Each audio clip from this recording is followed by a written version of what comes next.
Hi everyone, my name is Iman and I'm the founder of Eximium Recruitment, and today I'm here with Jorn Vanysacker, who is a CMO at Intuo. Today we'll be talking about how to keep your employees motivated as a business organization, and Intuo, being one of my clients, are doing this really good. They actually created an entire framework internally that they also share with other companies, so hence why today we have here Jorn. Hey, Iman, how are you? Good yourself. Good. How are you Working hard. coping with this COVID-19 virus? I think we're looking at it as, it's of course something super unfortunate for a lot of people. I think a lot of small business owners. And of course, I think like many organizations, we're feeling the effects of it. Mhm. So I think we're trying to do what any entrepreneur would do, is kind of adapt and see how we can adjust our value in these times to other organizations. Yeah, definitely. And how, obviously, you're the CMO at Intuo. Yes. How is Intuo currently coping with this climate? Because you obviously have an internal framework that you created. So how is that going? Yeah. So those are a lot of questions at the same time. I'm going to try and answer them accordingly. So I think internally, we've always had, like, for instance, our engineering team has always been quite remote. They've always been working from Italy to Spain to Tenerife to all over the world. So they've always had this really strong remote working culture, right? And what they do is, like, they have daily stand-ups. They kind of have casual chats with one another as well. And we tried to kind of copy that to the rest of the business when everybody was first forced to work from home. So we, for the sales team, or the SDR team, they have daily stand-ups. In the evening, they will have a short call with everyone, like, how was your day, share some stuff.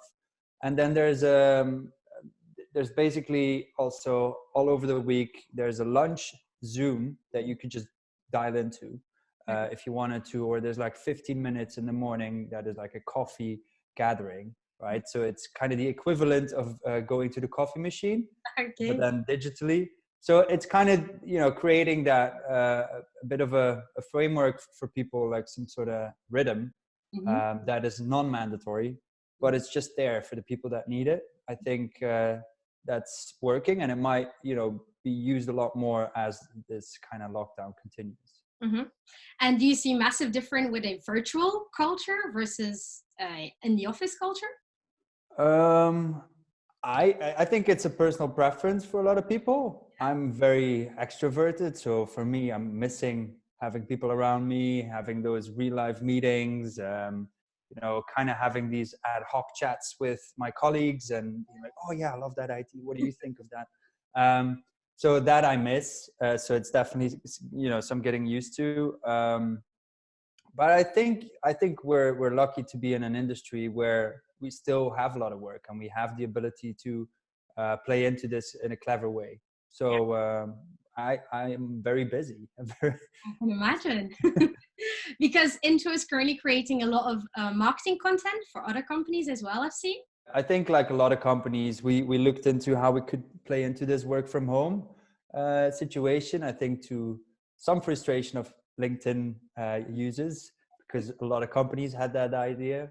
Yeah. But I mean, like, for instance, you mentioned it, right? Webinars. We have an event manager, and all events have been pushed back or cancelled. So for us, events was quite a big kind of source of opportunities and deals. So we had to shift towards webinars, and I think within 1 week we turned around, an event focused person that just challenged herself, and she just started creating all these webinars and having a lot of kind of subscribers to those webinars as well.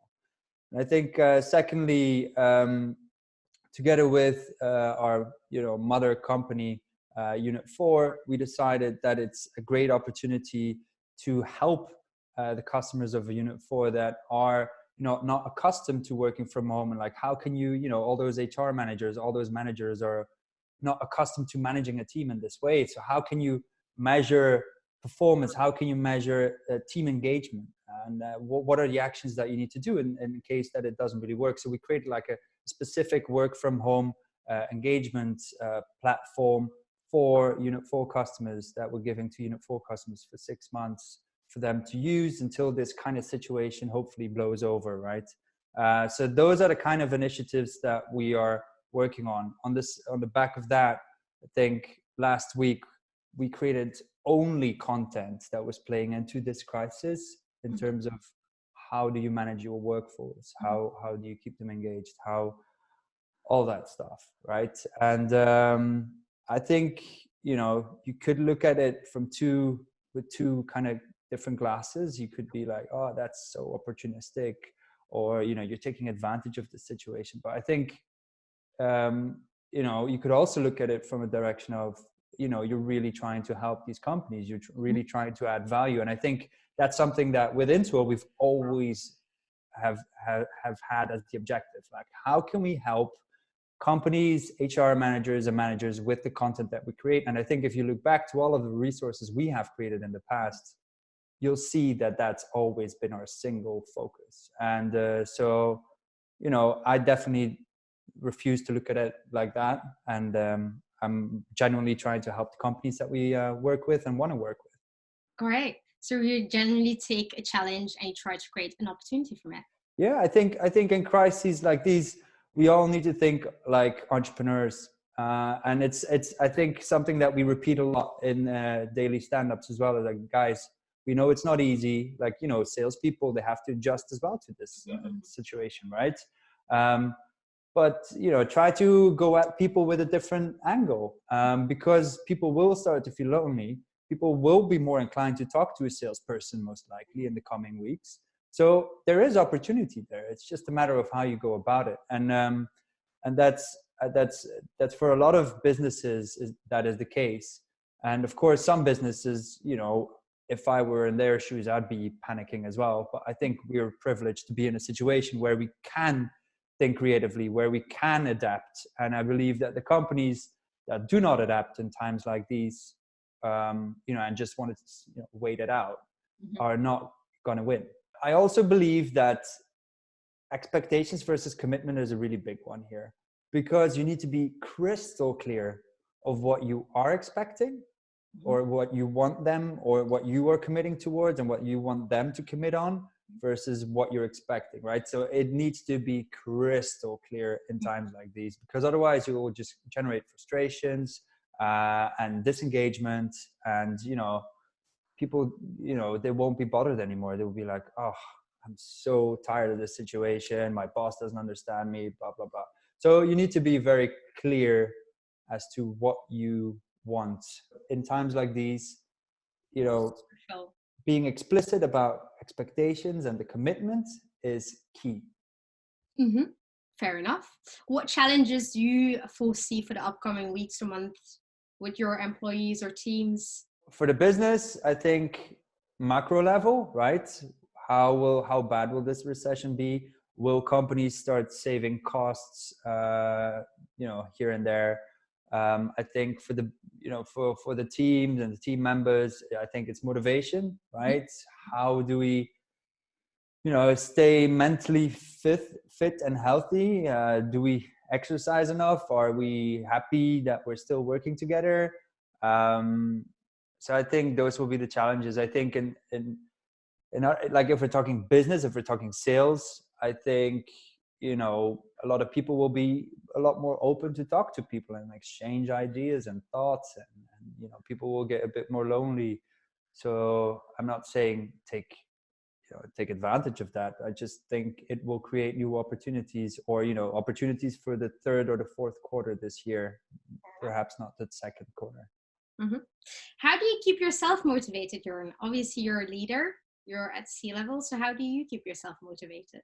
It's a good question. I think just the projects, like the opportunities that we can pursue, I get really excited about, like, new ideas and new things that we can try out. That's, I think, the entrepreneur in myself that gets excited about stuff like that. And then I think the people that I work with, and the excitement that they have and the passion that they show to make something successful. And I think it's something, it's the circle, right, of keeping each other really motivated, because if I was just motivated and they were disengaged, it wouldn't take too long for me to be like, ugh. So I think it's helping each other to keep on being motivated, and talking a lot. And I think giving each other the praise. I think we need to acknowledge that people will get a lot more frustrated easier. So kind of being ahead of that frustration one step and being like, look, thank you, being genuinely thankful to what people are doing in these times is very important, I believe. Yeah. I'll wrap it up in terms of this topic before we deep dive into the business. But what is your biggest advice to technology startups and scale-ups during these difficult times to keep their employees motivated? To keep them motivated, the why. I think, showing the direction that, how we're going to get through this. I think that's the most important thing. Yeah. Okay. And do you think that Intuo can help in any way? Can you advise them in any way? For startups, we can do very little, but give advice, as we are doing right now. For big organizations, I think we can have a really big impact in terms of the engagement actions that managers can take to keep their teams engaged. So I really believe we can add a tremendous value there in times like these. Okay, great. And then when you look at business, what does Intuo do in terms of staying in touch with their clients or onboard new clients? Because everything is virtually right now. Yeah, so indeed. So every quarter, our customer success team tries to do like a roadshow, a physical roadshow, where our success team goes to the customers, shows them some really cool insights, custom insights for each customer. And of course, this is now, been canceled or at least postponed. So everything needs to happen virtually and stuff. So it's definitely affected how we want to have or how we want to build a relationship with our customers. Because, but I mean, I think everybody understands in times like these that, we can't just show up to their doorstep with flowers and chocolates. So. I could imagine that. To round up, my last question to you, Jorn, is what advice would you give to leaders during these difficult times and uncertain times? Yeah, I think talk with each other as well. Like, I don't know everything. I call with my colleagues a lot, with other, managers that I know, and just like everyone is figuring out what's going on and how we can respond to it. But I think, I just really fear for the businesses that are highly affected by this and what the impact will be. So I think I don't have concrete advice. I would just say, like, keep on talking to each other and think in an entrepreneurial sense. Okay, great. Well, thank you so much for your time, Jorn. This was really insightful. I think if other companies or leaders still have questions to you directly, I'm sure they're more than happy for you to share your contact details later on the post. Otherwise, thank you so much, and we'll definitely stay in touch. If there are other leaders that want to give more insights on this topic, please do share some notes or feel free to get in touch with me. Otherwise, bye-bye.